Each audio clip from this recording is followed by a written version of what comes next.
risky trading strategies or mistakes that are costing you money.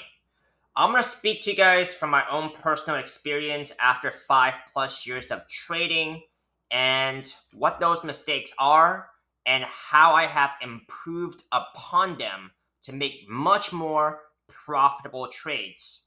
I am talking about not taking profits and chasing huge green candles on the day where it is pumping. I will get more into details into that later in this video. Of course, I'm going to be talking about the crypto markets, Bitcoin, the driver of the crypto markets, as well as some altcoin setups, which will include TARS AI, the Thai USD or USDT token, DEGEN, and Turbo. So we're gonna get into some altcoin setups that are a little bit smaller today and see what has gone on in these markets. We're also going to be taking a look into some major crypto news first before diving into the charts. So if you guys actually want to skip into the altcoin setups, it's usually going to be after the 10-minute mark, but I highly don't recommend it because what Bitcoin does could have major implications on altcoins as well. All right, let's talk about some major crypto news first before diving into the charts. This is by Reuters. Bitcoin rally driven more by institutional demand than speculation. I think for the past couple of days, yes, there has been more drive by institutional demand, but I do think retail is starting to come in. And why do I think that? Is because I use this the Google Trends here, which I think it has huge correlation with the Bitcoin trend, right? If we actually take a look into the search uh, index here, right? The search volume index here by Google Trends, we're seeing Bitcoin currently at about 772 for this week. Okay, if we actually compare with previous bull cycles, let's just say December 2020, that was in my opinion the start of the last bull cycle. Of course, all of which what I'm saying here is purely my opinions and speculations, and none of which what I'm saying in this video is financial advice. You should do your own due diligence. But if we actually go back to about 2020, it's about 40, before taking off very quickly. So I do think retail interest is starting to come in. Okay, something to be paying attention to for the next couple of weeks if this bullish trend continues. Let's go over here to the next piece of news here. Bitcoin shows no sign of fatigue as it overtakes gold in gains for 2025. I'm not really paying too much attention to gold, but I do think that we are. I don't see weakness in Bitcoin RSI yet, except for the monthly time frame. However, there has been exceptions where the monthly time frame RSI has been bearish divergence on the monthly RSI has been invalidated. Let's go back to the December 2020 bull cycle. The start of that bull cycle, there has been monthly RSI bearish divergence. Got invalidated, and the bulls kept pushing for the next couple of months before a dump actually happens. So could this be an exception? It could be. I mean, we have, in my opinion, I got my money on it, but of course, it's not foolproof, right? There's still a chance there could be a pullback and, give a red monthly candle. I'm just pointing out the exceptions and what I think, and of course, the probabilities of downside as well. Let's go to the next piece of news here. This is by Today Q News. Bitcoin ETFs inflow hits $3.3 billion in July, may beat 2024 record. Okay, so quite quite a bit of things to digest here. When I read headlines, I like to put on a critical cap here, right? Because I don't want to believe everything I'm seeing or hearing. Now this headline sounds very bullish, and I think July has been a very bullish month for Bitcoin and crypto. namely because Bitcoin has broken through its all-time highs, and now it's currently at almost 120. Um, but if you guys remember, a lot of 24 was actually pretty bad for crypto, except for up to March 2024, and then just later in the year, November, December, right after the U.S. elections. But a lot of 2024 was actually pretty bad. If you guys, especially if you guys held altcoins, you guys could second that in the comment section below, right? But I don't really pay attention too much to the ETF inflow data. I really pay attention to technical analysis and what I'm about to show you on the charts here. All right, next piece is going to be by Cointelegraph. Don't get trapped. Bitcoin price analysis sees dip with 108.8K in focus. So, I don't see that much of a dip if that is the actual dip. If we actually just dip down to 119K, we're already pretty much there. I don't really see that as a trap. I think this is kind of sensationalized. Of course, unless you have huge leverage in Bitcoin or whatever altcoins you guys are holding with huge leverage, then you guys might consider that to be getting trapped. But I don't over leverage myself, and I would have margin ready to buffer up my leverage positions because I'm still bullish, at least until the end of 2025. With the data right now, I'll tell you guys if I change my opinions. But yeah, I don't really see that as being a trap. I'm actually looking for an opportunity to get back into Bitcoin right now because I have taken some profits last night, right? And I have put more into altcoins, but I will see next Bitcoin dip as a possible opportunity to get back into Bitcoin. All right, so this is basically what I'm seeing. Let's go to the Bitcoin chart here since it has actually tapped about 123,000 just, a couple hours ago. And like I said, I have taken profits from this pretty close to that 123. I'm looking for an opportunity to open another leverage position back into Bitcoin. I am long on quite a bit of the altcoins across the board. And my focus right now is I do have a leverage position into Ethereum because I do think that the money is flowing into the altcoins, right? As we can see, if Bitcoin is up about, we have Bitcoin dominance down, and then Ethereum up much more than Bitcoin right now. Total 3 up more than Bitcoin right now. So this is my thought process. Now let's go ahead and go into what Bitcoin looks like on a higher time frame here.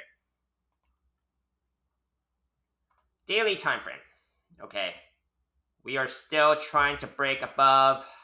We're trying to break above 125K there, but we are above this cup and handle pattern we've been talking about for the longest time. Okay, price target for this cup and handle pattern would be 145K, about there.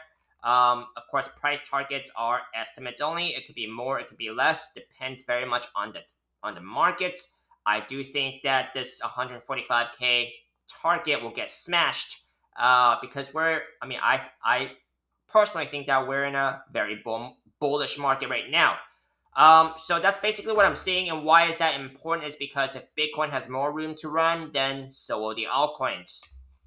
All right, let's go ahead and go to the stock market real quick. Why is that important? It's because it has high correlation with Bitcoin, right? And right now on the stock market, I don't really see weakness on the higher time frames except for the monthly time frame. However, if we actually take a look back into December 2020, where the stock market basically had a breakout as well, it also invalidated that bearish divergence at least for just 1 month here, right, before getting a small dip, right, before it continued going. So could this be the month where bearish divergence on a monthly time frame gets invalidated for both ES1 and Bitcoin, and of course the crypto markets? That is something to be paying attention to. We have about, we're not close to a monthly candle close yet, so still a lot of the month to see this play out. All right, let's go ahead and go into altcoins, and I'm gonna be talking about some of my earlier mistakes, right? Which would be chasing green candles, right? That is not good because usually very not good, okay? Because it's very high stress, high risk, especially when you see a pumping green candle on the day of, right? I usually like to look for lower risk, lower stress setups, which would be, towards the bottom of a reversal pattern, right?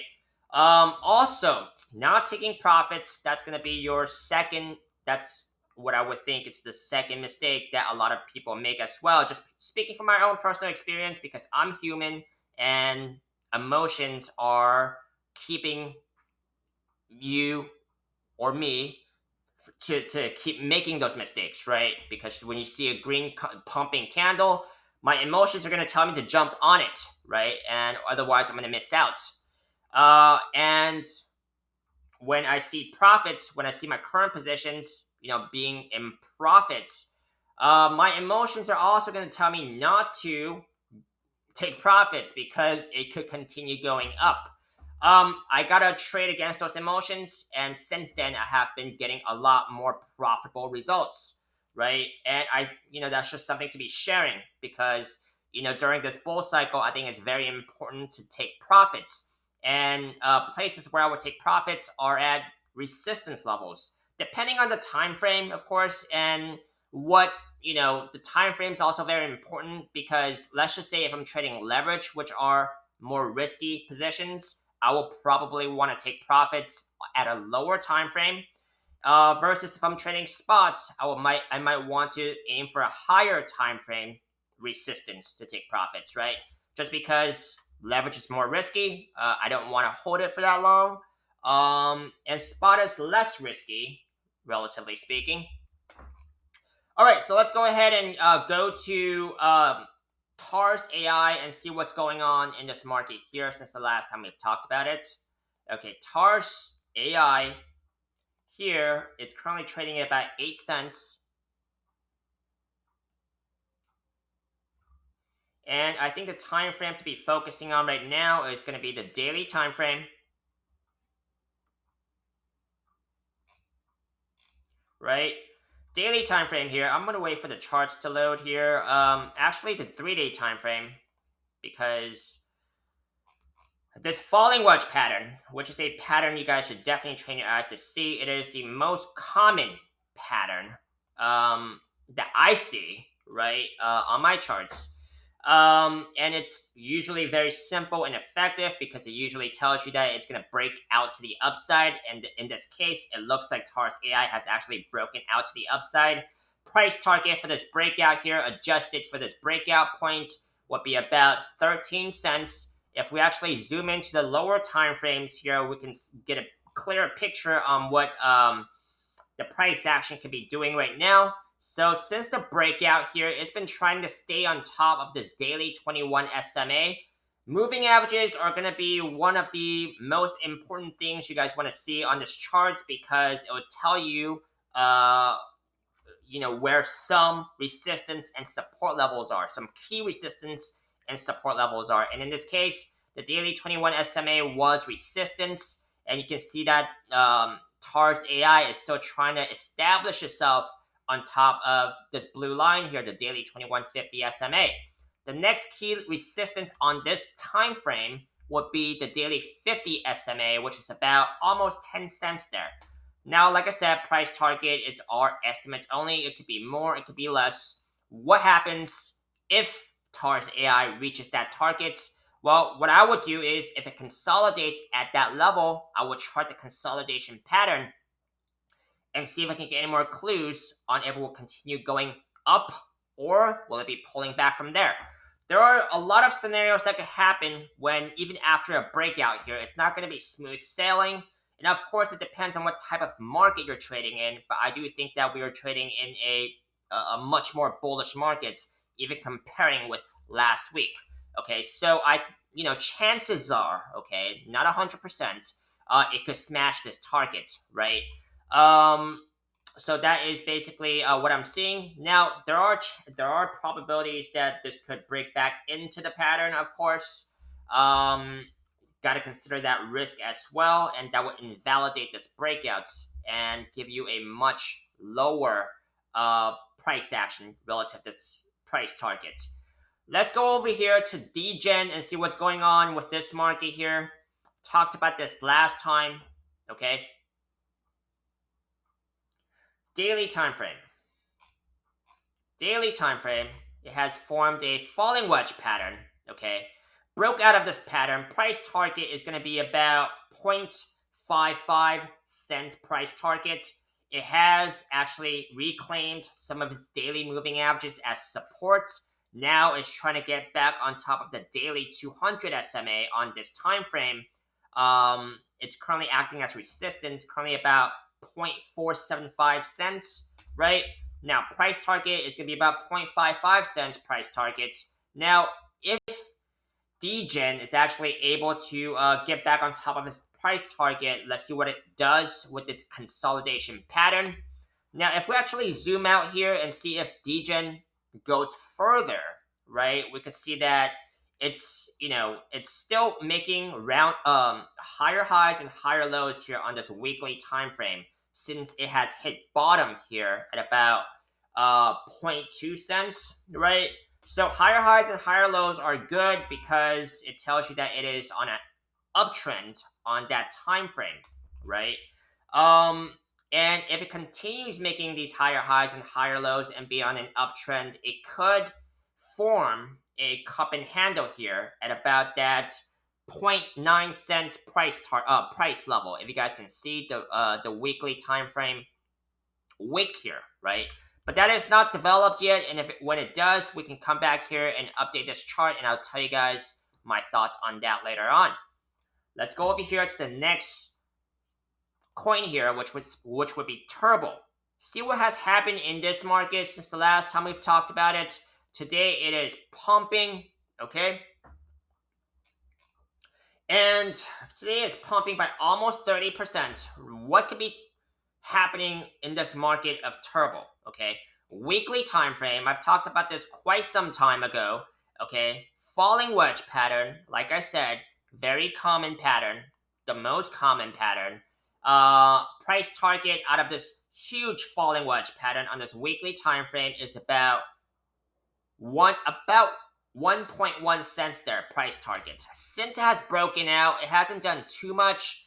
And it has been trying to reclaim that weekly 21 SMA, which it's basically reclaimed as support now, because that's basically history for now, right? At about 0.37 cents, that's where the weekly 21 SMA is. Now, let's see what Turbo can be doing here, okay? Daily time frame. I zoom in to the time frames to get more clues on what could be happening. Daily time frame, this has already broken out of a falling wedge pattern, a smaller one. Price target was about 0.52 cents. Turbo basically has smashed that price target. And it could be doing a little bit of a retrace, right? So if you guys are in this market, hope you guys have taken profits if were appropriate, right? Of course, it's different with everyone's strategy. If you guys hold, if you guys are short-term traders, I trade both short-term and longer term, right? I have both leverage positions and spot positions. So that's basically what I'm looking at here. If Turbo gets back to about 0.66 cents price level, it could be forming some type of a cup and handle here on this weekly time frame before taking off. That is just one hypothetical situation. It might not even happen, okay? So that's it for today, for this video. If you guys want to continue seeing more of these altcoins or any coins in general, make sure to drop a like, comment, subscribe. I will see you guys on the next one.